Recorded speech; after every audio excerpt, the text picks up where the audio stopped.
April 22 പെഹൽഗാമിൽ നടന്ന സംഭവങ്ങൾ ലോക മനസാക്ഷിയെ തന്നെ ഞെട്ടിച്ചിരിക്കുകയാണ്. നിരപരാധിയായ 26 ടൂറിസ്റ്റുകളെ നിഷ്കരണം വധിച്ചത് വഴി പാകിസ്ഥാനും അവരുടെ കൂടെ പ്രവർത്തിക്കുന്ന തീവ്രവാദികളുമെല്ലാം നമ്മുടെ രാജ്യത്തിന് വലിയൊരു വെല്ലുവിളിയാണ് നടത്തിയിരിക്കുന്നത്. ഇത് തീർച്ചയായിട്ടും ലോക ജനതയുടെ മുമ്പിലും ഐക്യരാഷ്ട്രസഭയുടെ മുമ്പിലും മറ്റ് രാജ്യങ്ങളെല്ലാം തന്നെ ഇതിനെതിരെ ശക്തമായി അപലപിച്ചു എന്നുള്ളത് വളരെ വ്യക്തമായ കാര്യമാണ്. ഏതെങ്കിലും ഒരു രാജ്യം ഇന്ത്യക്ക് എതിരായിട്ട് ഈ ഘട്ടത്തിൽ പറഞ്ഞതായിട്ട് നമുക്ക് മനസ്സിലാക്കാൻ പറ്റുന്നില്ല. മറിച്ച് എല്ലാ പ്രബല രാജ്യങ്ങളും പാകിസ്ഥാനെ അപലപിക്കുകയും തീവ്രവാദത്തെ തള്ളിപ്പറയുകയും ചെയ്തിരിക്കുകയാണ്. യാതൊരു പ്രകോപനവുമില്ലാതെയാണ് പെഹൽഗാമിൽ ഈ സംഭവം നടന്നത്. അതിൻ്റെ ഞെട്ടലിൽ നിന്ന് ഭാരതം ഇപ്പോഴും വിട്ടുമാറിയിട്ടില്ല എന്നുള്ളതാണ് വസ്തുത. എന്നാൽ വളരെ പെട്ടെന്ന് തന്നെ നമ്മുടെ രാജ്യം അതിൻ്റെ ദേശീയ സുരക്ഷാ നടപടികൾ എടുത്തു. സൗദി അറേബ്യയിലുണ്ടായിരുന്ന പ്രധാനമന്ത്രി വളരെ പെട്ടെന്ന് തന്നെ യാത്രാ പരിപാടികളൊക്കെ വെട്ടിച്ചുരുക്കി നാട്ടിലെത്തി. ആഭ്യന്തരമന്ത്രി അമിത്ഷാ ശ്രീനഗർ കാശ്മീരിൽ പോവുകയും അവിടുത്തെ പ്രശ്നങ്ങളും മറ്റും മനസ്സിലാക്കി അതോടൊപ്പം തന്നെ ദുഃഖിതരായ കുടുംബങ്ങളെ ആശ്വസിപ്പിക്കുകയൊക്കെ ചെയ്തു. ഇനി എന്ത് എന്നുള്ളത് അത് വ്യക്തമായി തന്നെ നമ്മൾ നടപടികൾ എടുക്കുകയാണ്. 3 തരത്തിലാണ് നമ്മുടെ തിരിച്ചടി ഇപ്പോൾ ആരംഭിച്ചിരിക്കുന്നത്. ഒരു ഔട്ട്റൈറ്റ് യുദ്ധത്തിലേക്കല്ല നമ്മൾ പോകുന്നത്, മറിച്ച് സാമ്പത്തികമായി പാകിസ്ഥാനെ ശിക്ഷിക്കുക, നയതന്ത്രപരമായി പാകിസ്ഥാനെ ഞെരുക്കുക, തന്ത്രപരമായി പാകിസ്ഥാനെ ഒറ്റപ്പെടുത്തുക. ഈ 3 പ്രധാനപ്പെട്ട നടപടികളാണ് ഭാരതം നമ്മുടെ ശത്രുരാജ്യമായി മാറിയ പാകിസ്ഥാനോട് പ്രവർത്തിക്കാൻ പോകുന്നത്. തീർച്ചയായിട്ടും അന്തർദേശീയ ബന്ധങ്ങളിൽ ഇത്തരം നടപടികളെ ഡെറ്ററൻസ് എന്ന് പറയും. വെറും തടയലല്ല ഡെറ്ററൻസ് കൊണ്ട് ഉദ്ദേശിക്കുന്നത്. തടയലിനോടൊപ്പം തന്നെ എതിരാളിക്ക് ശിക്ഷ കൊടുക്കുന്നൊരു നടപടിയാണ്. അത് നമ്മൾ കണ്ടു കഴിഞ്ഞു. തീവ്രവാദികളുടെ കുടുംബത്തിൻ്റെ പ്രധാനപ്പെട്ട അവരുടെ ഭവനങ്ങളെല്ലാം ആക്രമിച്ചു. കാശ്മീർ മുഴുവൻ ഇന്ത്യൻ മിലിറ്ററി തെരഞ്ഞു പിടിച്ച് തീവ്രവാദികളെ കണ്ടെത്തി. തീർച്ചയായിട്ടും തീവ്രവാദികളെ വകവരുത്തുക തന്നെ വേണം. ഈ അടുത്ത ദിവസങ്ങളിൽ തന്നെ അത് പലതും സംഭവിക്കും. നല്ല രീതിയിൽ തന്നെ തീവ്രവാദികൾക്കെതിരെ ഇന്ത്യൻ പട്ടാളം കാശ്മീരിൽ നിൽക്കുന്നു എന്നുള്ളത് വ്യക്തമാണ്. പക്ഷേ ഇതിൽ ഏറ്റവും ആശ്വാസകരമായി തോന്നിയത് എത്രയോ കാലത്തിന് ശേഷം കാശ്മീർ ജനത അവരുടെ പൂർണ്ണമായ പിന്തുണ ദേശീയ സുരക്ഷയ്ക്ക് നൽകുന്നു എന്നുള്ളൊരു വസ്തുതയാണ്. കാശ്മീരിൻ്റെ ചരിത്രം വളരെ വലുതാണ്, പഴയതാണ്. അതിനെക്കുറിച്ചൊന്നും പറയാൻ ഇവിടെ ഉദ്ദേശിക്കുന്നില്ല. നമ്മളിൽ നിന്ന് കുറച്ചൊക്കെ മാനസികമായിട്ട് അകന്നുപോയൊരു കാലഘട്ടം 1989 ശേഷം മിലിറ്റൻസി വർദ്ധിപ്പിച്ചപ്പോൾ ഉണ്ടായി എന്നുള്ളത് സത്യമാണ്. പക്ഷേ കാശ്മീരിന് സംസ്ഥാന പദവി നഷ്ടപ്പെട്ടത് വളരെ നല്ല തീരുമാനമായി കാശ്മീരികൾക്ക് ഇപ്പോൾ മനസ്സിലായി. കാരണം കാശ്മീരിലെ സംസ്ഥാന ഗവൺമെൻറ് തീവ്രവാദത്തെ നിയന്ത്രിക്കാൻ ഒട്ടും കഴിയുന്നില്ല എന്ന് തെളിയിച്ചത് കൊണ്ടാണ് 2019 ഓഗസ്റ്റ് 5 ജമ്മു കാശ്മീരിനെ ഒരു യൂണിയൻ ടെറിട്ടറിയാക്കി മാറ്റി. ലഡാക്ക് കാശ്മീർ സംസ്ഥാനത്തിൻ്റെ ഭാഗമായിരുന്നു. ലഡാക്ക് മറ്റൊരു യൂണിയൻ ടെറിട്ടറിയായി മാറുകയും ചെയ്തു. ലഡാക്കിൽ ഇപ്പോൾ വലിയ പ്രശ്നങ്ങളൊന്നുമില്ല.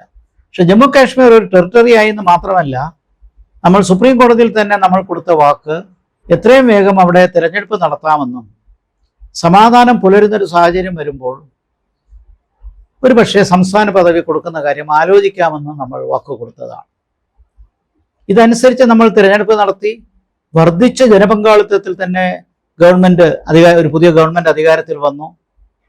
അതോടൊപ്പം തന്നെ ജമ്മു മേഖലയിൽ ശ്രീനഗർ മേഖലയിൽ നിന്ന് വ്യത്യസ്തമായ രാഷ്ട്രീയ അഭിപ്രായം വന്നെങ്കിലും പൊതുവിൽ ജമ്മു കാശ്മീരിൽ സമാധാനം പുലരുന്നൊരു സാഹചര്യമാണ് കഴിഞ്ഞ 5.5-6 വർഷത്തിനിടയ്ക്ക് നമ്മൾ കണ്ടത്. ഈ കാലഘട്ടത്തിൽ അവിടുത്തെ വ്യവസായം, പ്രത്യേകിച്ച് വിനോദ മേഖലയിലുള്ള വ്യവസായം ശക്തമായി വർദ്ധിച്ചു. കാർഷിക രംഗത്ത് നല്ല പുരോഗതി ഉണ്ടായി. ഇപ്പോൾ കാർഷിക മേഖലയിൽ നല്ല വിളവ് കിട്ടി. ടൂറിസ്റ്റുകളുടെ എണ്ണം കഴിഞ്ഞ ഒരൊറ്റ വർഷം തന്നെ 2.5 കോടി ടൂറിസ്റ്റുകളാണ് ജമ്മു കാശ്മീർ സന്ദർശിച്ചിരിക്കുന്നത്. ഇപ്പോൾ സാധാരണക്കാരായ കാശ്മീരികൾക്ക് ഇതിൽ പരം സന്തോഷിക്കാൻ മറ്റൊരവസരമില്ല. കാരണം അവർ ചെയ്യുന്ന ജോലി എന്താണെങ്കിലും ഈ വരുന്ന ടൂറിസ്റ്റുകളുമായി ബന്ധപ്പെട്ട് അവർക്ക് ഹോട്ടൽ സൗകര്യമുണ്ടാക്കുക, ബോട്ട് സൗകര്യമുണ്ടാക്കുക, എന്തിനു പറയുന്നു, പോണി റൈഡേഴ്സ് കുതിരസവാരിക്ക് പോലുള്ള സാഹചര്യം ഉണ്ടാക്കുന്നു. ബാക്കിയുള്ള പ്രവർത്തനം അവിടുന്ന് വാങ്ങിക്കാവുന്ന വസ്ത്രങ്ങൾ, കമ്പിളി, പൂക്കൾ, ഇങ്ങനെ തുടങ്ങി കാശ്മീരിലെ സമ്പദ് വ്യവസ്ഥ ശക്തിയായി വരുന്നൊരു കാലഘട്ടം. കാശ്മീർ ജനത ഭാരതത്തോട് ആത്മാർത്ഥമായി ലയിച്ച് എല്ലാ രീതിയിലും ഗുണം ചെയ്യുന്നൊരു പശ്ചാത്തലത്തിലാണ് പാകിസ്ഥാനിലെ തീവ്രവാദികൾ കഴിഞ്ഞ 4 ദിവസം മുമ്പ് ഇത്തരമൊരു ആക്രമണം നടത്തിയത്. അതിൻ്റെ തിരിച്ചടിയാണ് കാശ്മീരി ജനത ഭാരതത്തോട് പൂർണ്ണമായി നിൽക്കുന്നു എന്ന് മാത്രമല്ല, ജമ്മു റീജിയനിലും ശ്രീനഗർ റീജിയനിലും ഇന്ന് തീവ്രവാദികളുടെ ശല്യം ഇല്ല. തീവ്രവാദികളെ ഓടിച്ചിട്ട് പിടിക്കുന്ന ഇന്ത്യൻ മിലിറ്ററിയുടെ ശക്തമായ പ്രവർത്തനമാണ് കാണുന്നത്. നമ്മൾ എടുത്ത തീരുമാനങ്ങളൊക്കെ പൊതുവായിട്ട് നയതന്ത്രപരമായി എടുത്ത തീരുമാനങ്ങളൊക്കെ നമുക്കറിയാം. വിസ മറ്റുള്ളവർ പാകിസ്ഥാനികളുടെ വിസ റദ്ദാക്കുന്നു, ഹൈക്കമ്മീഷൻ അടച്ചുപൂട്ടുന്നു, അങ്ങനെ തുടങ്ങി ഒരുപാട് നടപടികൾ എടുത്തു. അതിനോടൊപ്പം ഏറ്റവും ശക്തമായി എടുത്തൊരു തീരുമാനമാണ് സിന്ധു നദീജല കരാർ നമ്മൾ കീപ്പ് ഇൻ അബയൻസ് എന്ന് പറഞ്ഞാൽ അത് ഉദ്ദേശിക്കുന്നത് താൽക്കാലികമായി മരവിപ്പിച്ചിരിക്കുന്നു എന്ന് തന്നെയാണ്. പാകിസ്ഥാന് ഇന്ത്യയുമായി ശത്രുത വരുന്നതിൻ്റെ ഒരു പ്രധാന കാരണം വാസ്തവത്തിൽ കാശ്മീർ എന്നുള്ള അവിടുത്തെ ജനങ്ങളോടുള്ള സ്നേഹമൊന്നുമല്ല, മറിച്ച് കാശ്മീർ അവരുടെ കൈവശം വന്നാൽ കൂടുതൽ ജനം കിട്ടും, അതവർക്ക് സമ്പദ് വ്യവസ്ഥയ്ക്കും വ്യവസായത്തിനും കാർഷിക വ്യവസ്ഥയ്ക്കും ഗുണം ചെയ്യും എന്നുള്ളത് കൊണ്ടാണ്. പക്ഷേ സിന്ധു നദി ജല കരാർ തന്നെ നമ്മൾ മരവിപ്പിച്ചപ്പോൾ പാകിസ്ഥാന് ശക്തമായ തിരിച്ചടി അവിടെ ഉണ്ടായി. ഇനി അങ്ങോട്ടുള്ള കാലഘട്ടത്തിൽ അവർക്ക് മുന്നോട്ട് പോകണമെങ്കിൽ കാർഷിക ആവശ്യത്തിനും മാത്രമല്ല ബാക്കി എല്ലാ കാര്യത്തിനും ജലത്തിന് വലിയൊരു പങ്കുണ്ട്. അത് എളുപ്പം കിട്ടാൻ പറ്റില്ല. കാരണം ഇങ്ങനെ തീവ്രവാദം നടത്തുന്ന രാജ്യത്തിന് നമ്മൾ എന്തിനാണ് നമ്മുടെ നാട്ടിൽ നിന്ന് പോകുന്ന ജലം കൊടുക്കുന്നത്? അത് ഡൈവേർട്ട് ചെയ്ത് ഇന്ത്യൻ ഡാംസിലേക്ക് മാറ്റാൻ, ഇന്ത്യയിലെ ജലസംരംഭം സൂക്ഷിച്ചു വയ്ക്കാൻ പറ്റും എന്ന് നമ്മൾ തെളിയിക്കുകയാണ്. അങ്ങനെ ഒരു തീരുമാനം എടുത്തപ്പോൾ പാകിസ്ഥാനികൾ ഒന്നുകൂടി ഞെട്ടി വിറച്ചു. അതിൽ പാകിസ്ഥാനിലെ വിദേശകാര്യമന്ത്രിയും മറ്റും പറഞ്ഞത്, മറക്കരുത് ഞങ്ങളുടെ കൈവശം ആണവായുധമുണ്ട് എന്നുള്ളതാണ്. ബിലാവൽ ഭൂട്ടോയും അതേപോലെ ശക്തമായി അപലപിക്കുകയും ഇന്ത്യ ആക്രമിക്കുമെന്നുള്ള ഭീഷണിയൊക്കെ പറയുന്നുണ്ട്. ആണവ ഭീഷണിയൊന്നും കാര്യമില്ല. കാരണം പാകിസ്ഥാന്റെ ആണവശക്തി എത്രയാണെന്ന് നമുക്കറിയാം. നമ്മൾ അതിനു മുമ്പേ ആണവശക്തിയായ രാജ്യമാണ്. അതുമാത്രമല്ല, ന്യൂക്ലിയർ ഫസ്റ്റ് യൂസ് ഇല്ല, നോ യൂസ് എന്നുള്ള ഡിക്ലറേഷൻ നമ്മൾ ഒപ്പിട്ടതാണ്. അപ്പം അതുകൊണ്ട് നമുക്ക് അങ്ങോട്ട് ഇപ്പോഴൊരു യുദ്ധത്തിനോ ആക്രമണത്തിനോ കാര്യമില്ല. ശക്തമായ എല്ലാ വികസിത രാജ്യങ്ങളും നമ്മളോടൊപ്പം നിൽക്കുന്നു, അമേരിക്ക ഉൾപ്പെടെ, യൂറോപ്യൻ യൂണിയൻ ഉൾപ്പെടെ. അതേസമയം ഇത്തരമൊരു സംഘടനം പാകിസ്ഥാനെ ഞെരുക്കുന്ന ഒരു സാഹചര്യമാണ്. ഒരു വശത്ത് തീവ്രവാദികളെ ഇല്ലാതാക്കുന്നു, ഇന്ത്യൻ ടെറിട്ടറിയിലുള്ള കാശ്മീർ, ജമ്മു കാശ്മീരിലുള്ള തീവ്രവാദികളെ പൂർണ്ണമായി നശിപ്പിക്കുന്ന ഒരു നടപടിയാണ് നമ്മളിപ്പോൾ എടുക്കാൻ പോകുന്നത്. അതാണ് തുടങ്ങി കഴിഞ്ഞത്. മറുവശത്ത് സിന്ധു നദീജല കരാർ റദ്ദാക്കുന്ന ഒരു സാഹചര്യം. ഇത് രണ്ടും കൊണ്ട് പാകിസ്ഥാൻ വീർപ്പുമുട്ടും. പാകിസ്ഥാൻ ഇതിന് തിരിച്ചടിയായി പറഞ്ഞത് ഷിംല കരാർ റദ്ദാക്കാൻ പോകുന്നു, അല്ലെങ്കിൽ റദ്ദാക്കി എന്നാണ്. അത് നമുക്കൊരു പ്രശ്നമൊന്നും ഉണ്ടാക്കുന്നില്ല. കാരണം ഷിംല കരാർ റദ്ദാക്കിയാൽ എന്താണ് അവർ ഉദ്ദേശിക്കുന്നത്? 2 രാജ്യങ്ങളും കൂടി ആലോചിച്ച് കാശ്മീർ പ്രശ്നം തീർക്കാം എന്നാണ് ഷിംല കരാറിന്റെ പ്രധാന അടിസ്ഥാനം. മറ്റൊരു മൂന്നാമത്തെ രാജ്യം അതിനകത്ത് വരുന്നില്ല, ഇപ്പോഴും വരുന്നില്ല, ഇനിയും വരില്ല. അവർ റദ്ദാക്കിയാലും ഇല്ലെങ്കിലും ഷിംല കരാർ അവർക്ക് വേണ്ടെങ്കിൽ ഗുണം കിട്ടുന്നത് നമുക്കാണ്. കാരണം മറ്റൊരു രാജ്യം പാകിസ്ഥാനെ സഹായിക്കാൻ വരുമെന്ന് തോന്നുന്നില്ല. ചൈനയുമായി പാകിസ്ഥാന് നല്ല ബന്ധമുണ്ടെങ്കിലും ഒരു വലിയൊരു തുറന്ന യുദ്ധം വരാത്രത്തോളം കാലം ചൈനയ്ക്ക് പാകിസ്ഥാനെ സഹായിക്കാൻ പറ്റത്തില്ല. മാത്രമല്ല, ചൈനയ്ക്ക് ഇപ്പോൾ ടാരിഫ് യുദ്ധത്തിൽ അമേരിക്കയെക്കാൾ ഇന്ത്യയുമായി ബന്ധം വേണമെന്ന് ആഗ്രഹിക്കുന്ന ഒരു പശ്ചാത്തലമാണ്. മാത്രമല്ല, ചൈന വലിയൊരു രാജ്യമായി, ലോകത്തിലെ 2ാമത്തെ വികസിത രാജ്യമായി നിൽക്കുന്ന സമയത്ത് പാകിസ്ഥാനെ സഹായിക്കാൻ പോയി വലിയ ബുദ്ധിമുട്ടുകൾ ഉണ്ടാകുമെന്ന് അവർക്കറിയാം. വാസ്തവമാണ്. ഈ ബെൽറ്റ് ആൻഡ് റോഡ് ഇനിഷ്യേറ്റീവ് കാശ്മീരിലെ പാകിസ്ഥാൻ ഓക്കുപൈഡ് കാശ്മീരിൽ ഒരു ഭാഗത്തുകൂടി പോകുന്നു. പാകിസ്ഥാൻ എന്നും കാശ്മീർ ചൈനയുടെ ആൾ ടൈം വെതർ ഫ്രണ്ടാണ്, ഏത് കാലാവസ്ഥയിലും സുഹൃത്താണ്. അതൊക്കെ ശരി തന്നെ. പക്ഷെ ഇന്നത്തെ ആധുനിക ചൈനയ്ക്ക് പാകിസ്ഥാനെ കണ്ണുമടച്ച് അങ്ങനെ സഹായിക്കാൻ പറ്റത്തില്ല. കാരണം തന്ത്രപരമായും വാണിജ്യപരമായും സാമ്പത്തികപരമായും എല്ലാം പാകിസ്ഥാനെ വേണ്ടി നിൽക്കുമ്പോൾ മറ്റു രാജ്യങ്ങൾ ചൈനയെ ഒറ്റപ്പെടുത്തുന്നൊരു കാഴ്ച, അതിൽ കൂടുതൽ വികസിത മുതലാളിത്ത രാജ്യങ്ങളെല്ലാം ഇന്ത്യയുടെ പുറകിൽ വരും, ഇന്ത്യയെ പിന്തുണയ്ക്കും. ഈ സാഹചര്യത്തിൽ പാകിസ്ഥാനെ സഹായിക്കാൻ നോർത്ത് കൊറിയയും ചൈനയും അല്ലാതെ ഒരുപക്ഷെ അങ്ങിങ്ങായി ചില മുസ്ലിം രാജ്യങ്ങളും കാണും എന്നേ നമുക്ക് പറയാൻ പറ്റുള്ളൂ. ചുരുക്കത്തിൽ പാകിസ്ഥാൻ ഒറ്റപ്പെടുന്നൊരു സാഹചര്യമാണ് ഉണ്ടായിരിക്കുന്നത്. ഷിംല കരാർ റദ്ദാക്കുന്നതിൻ്റെ അർത്ഥം എന്താണ്? ബംഗ്ലാദേശ് പാകിസ്ഥാൻ തിരിച്ചു പിടിക്കുമെന്നാണോ? എനിക്ക് തോന്നുന്നില്ല അങ്ങനെ ഉദ്ദേശിക്കുന്നതെന്ന്. മാത്രമല്ല ബംഗ്ലാദേശ് പാകിസ്ഥാനും നിന്ന് വളർന്നു പോയി പുതിയൊരു രാജ്യമായ ഒരു പശ്ചാത്തലമൊക്കെ കഴിഞ്ഞപ്പോൾ ഒരുപാട് മാറ്റമുണ്ടായി. ബംഗ്ലാദേശിന്റെ ചരിത്രം അത് മറ്റൊരു രീതിയിലാണ്. ഇപ്പോഴത്തെ കാലാവസ്ഥയിൽ ബംഗ്ലാദേശും പാകിസ്ഥാനും ഒരുമിച്ച് നിന്ന് ഇന്ത്യയെ സമ്മർദ്ദം ചെലുത്തുമെന്നൊന്നും ഞാൻ വിചാരിക്കുന്നില്ല. ബംഗ്ലാദേശിന് അതിൻ്റെതായ പ്രശ്നങ്ങൾ ഇന്ത്യയുമായിട്ട് ഉണ്ടെങ്കിലും ഭൂമിശാസ്ത്രപരമായി പലപ്പോഴും വാണിജ്യ കാര്യങ്ങൾക്കും ബാക്കി സുരക്ഷിത കാര്യങ്ങൾക്കുമെല്ലാം ബംഗ്ലാദേശിന് ഇന്ത്യയെ ഒരിക്കലും ഒഴിവാക്കാൻ പറ്റില്ല. കാരണം കോണ്ടിനെന്റ് ഇന്ത്യൻ ഭൂഖണ്ഡത്തിനകത്താണ് ബംഗ്ലാദേശ് നിൽക്കുന്നത്. പാകിസ്ഥാന് ഒന്നുമില്ലെങ്കിൽ അതൊരു വ്യത്യസ്ത ഭൂമിശാസ്ത്രത്തിലാണ് എന്ന് പറയാം. പക്ഷെ ആ പറയുമ്പോഴും ബംഗ്ലാദേശിന്റെ പിന്തുണ പാകിസ്ഥാന് കിട്ടുമെന്ന് നമുക്ക് ഒരിക്കലും വിശ്വസിക്കാൻ പറ്റില്ല. അപ്പൊ ചുരുക്കത്തിൽ ഷിംല കരാർ പാകിസ്ഥാൻ റദ്ദാക്കി നമ്മെ ആക്രമിക്കാൻ തുടങ്ങുകയാണെങ്കിൽ തീർച്ചയായിട്ടും പാകിസ്ഥാൻ ഓക്കുപൈഡ് കാശ്മീർ ഇന്ത്യ പിടിച്ചടക്കും എന്നുള്ളതിന് സംശയമില്ല. അത്രത്തോളം എത്തുമെന്ന് എനിക്ക് തോന്നുന്നില്ല. പക്ഷെ അതിനേക്കാൾ ബുദ്ധിമുട്ടെന്ന് പറയുന്നത് പാകിസ്ഥാനകത്തുള്ള ആഭ്യന്തര കുഴപ്പങ്ങളാണ്. ഇമ്രാൻഖാനെ ജയിലിലാക്കി എത്രയോ കാലമായി. അവിടുത്തെ ജനാധിപത്യം തകർന്ന് നഷ്ടപ്പെട്ട് എത്രയോ കാലഘട്ടം നമുക്കറിയാമല്ലോ. അത് വന്നു എന്ന് മാത്രമല്ല, പാകിസ്ഥാന്റെ ചരിത്രത്തിൽ 4 ഭരണഘടനകൾ നശിപ്പിച്ച് പട്ടാള ഭരണം ഇടയ്ക്കിടയ്ക്കൊക്കെ അധികാരത്തിൽ വന്ന് പകുതിയോളം ഭരണം പട്ടാളത്തിൻ്റെതാണ്. ഇപ്പോൾ തന്നെ ഭരിക്കുന്ന നാമമാത്രമായ ഒരു സിവിലിയൻ ഭരണമുണ്ടെങ്കിലും പട്ടാളമാണ് അവിടെ തീരുമാനിക്കുന്നത്. മതമൗലികവാദികളും പട്ടാളവും കൂടിയാണ് അവിടുത്തെ ജനതയെ നശിപ്പിക്കുന്നത്. അതോടൊപ്പം തന്നെ അവർക്ക് ആഭ്യന്തര കുഴപ്പങ്ങളുണ്ട്. ബലൂചിസ്ഥാൻ അത് വലിയ രീതിയിൽ പാകിസ്ഥാനിൽ നിന്ന് വേറിട്ട് പോകാൻ ആഗ്രഹിക്കുന്നു. അവരുടേതായ വിമോചന സമരം ഒരു വശത്ത് നടക്കുന്നു. പാകിസ്ഥാൻ തന്നെ സൃഷ്ടിച്ച അഫ്ഗാനിസ്ഥാനിലെ തീവ്രവാദം ഇന്ന് പാകിസ്ഥാനെതിരെ ആഞ്ഞു കൊത്തിയിരിക്കുകയാണ്. താലിബാൻ പാകിസ്ഥാൻ എന്നൊരു പുതിയൊരു മേഖല തന്നെ വളർന്നു. അഫ്ഗാനിസ്ഥാനിലെ തീവ്രവാദികളുടെ പിന്തുണയോടെ പാകിസ്ഥാനിലേക്ക് തീവ്രവാദവും വളർത്തുമ്പോൾ അവിടുത്തെ പട്ടാളത്തിന് അത് നിയന്ത്രിക്കാൻ കഴിയുന്നില്ല. ഇപ്പൊ ചുരുക്കത്തിൽ അഫ്ഗാനിസ്ഥാനിലെ തീവ്രവാദ ആക്രമണം പാകിസ്ഥാനിലുണ്ട്. അതോടൊപ്പം തന്നെ തീർച്ചയായിട്ടും മറ്റു മേഖലയിലുള്ള ആഭ്യന്തര കുഴപ്പങ്ങൾ പാകിസ്ഥാനെ വല്ലാതെ വീർപ്പ് മുട്ടിക്കുന്നു. ബലൂചിസ്ഥാൻ ശക്തമായി വിമോചന പ്രസ്ഥാനം കൊണ്ട് മുന്നോട്ട് പോകുന്നു. ഈ സമയത്ത് ആഭ്യന്തര പ്രശ്നങ്ങളിൽ നിന്ന് രക്ഷപ്പെടാൻ വേണ്ടിയല്ലേ ഈ തീവ്രവാദം ഇന്ത്യക്കെതിരെ ആഞ്ഞടിപ്പിച്ചത്? കാരണം ചരിത്രപരമായും മനഃശാസ്ത്രപരമായും ഇന്ത്യ വിരുദ്ധതയാണ് പാകിസ്ഥാന്റെ ദേശീയത. അതിനപ്പുറം ഒരു ദേശീയത പാകിസ്ഥാനില്ല. എൻ്റെ ഒരു അഭിപ്രായത്തിൽ പാകിസ്ഥാൻ ഉണ്ടായ ചരിത്രം തന്നെ നോക്കിയാൽ അതൊരു കൃത്രിമ രാഷ്ട്രമായിട്ടാണ് വന്നത്. അങ്ങനെ ഒരു ആർട്ടിഫിഷ്യൽ ക്യാരക്ടർ അതിനകത്തുണ്ട്. കാരണം മുഹമ്മദ് അലി ജിന്ന തന്നെ പാകിസ്ഥാൻ നിർമ്മിക്കുന്ന സാഹചര്യത്തിൽ അദ്ദേഹത്തിനുണ്ടായിരുന്ന ആശയം അവസരവാദിത്വമായിരുന്നു. പിന്നീട് പാകിസ്ഥാനിൽ കാണുന്ന മതമൗലികവാദവും മറ്റും ആക്രമണവും മറ്റു രീതിയിലുള്ള വയലൻസും എല്ലാം ഹിംസാത്മകമായ നടപടികളും എല്ലാം കണ്ടപ്പോൾ ജിന്ന തന്നെ മരിക്കുന്നതിന് മുമ്പ് പറഞ്ഞു, ഇത്തരമൊരു പാകിസ്ഥാനെ അല്ല ഞാൻ ആഗ്രഹിച്ചത്. സൗത്ത് ഏഷ്യയിൽ വളരെ സോഫ്റ്റ് ആയിട്ടൊരു ഇസ്ലാമിക് സ്റ്റേറ്റാണ് ഞാൻ ആഗ്രഹിച്ചത്. ഇത്തരമൊരു പാകിസ്ഥാൻ ഉണ്ടാകുന്നതിനേക്കാൾ ഇന്ത്യയിൽ തന്നെ നിന്നാൽ മതിയായിരുന്നു എന്ന് ജിന്ന തന്നെ പിൽക്കാലത്ത് മരിക്കുന്നതിന് മുമ്പ് പറഞ്ഞിട്ടുണ്ട്. പാകിസ്ഥാൻ ഇനി അങ്ങോട്ട് അതിന്റെ ചരിത്രം അവരാഗ്രഹിച്ചത് ഇന്ത്യയെ കീഴ്പ്പെടുത്തുക എന്നാണ്. പക്ഷെ ബംഗ്ലാദേശ് ഉണ്ടായില്ലേ കിഴക്കൻ ബംഗാളിൽ നിന്ന്. അപ്പൊ പശ്ചിമ ബംഗാളിൽ കിഴക്കൻ ബംഗാൾ സംഘടനമല്ല ഉണ്ടായത്. കിഴക്കൻ ബംഗാൾ ഒരു രാജ്യമായി മാറി ഒരു ബംഗ്ലാദേശ് എന്ന് പറയുന്ന ഒരു പുതിയൊരു രാഷ്ട്രം തന്നെ ഉണ്ടാവുകയും ചെയ്തു. അപ്പൊ ഇന്ത്യയെ തകർക്കാൻ ശ്രമിച്ച പാകിസ്ഥാന്റേതായ ഈസ്റ്റ് ബംഗാളിനെ നിലനിർത്താൻ കഴിഞ്ഞില്ല.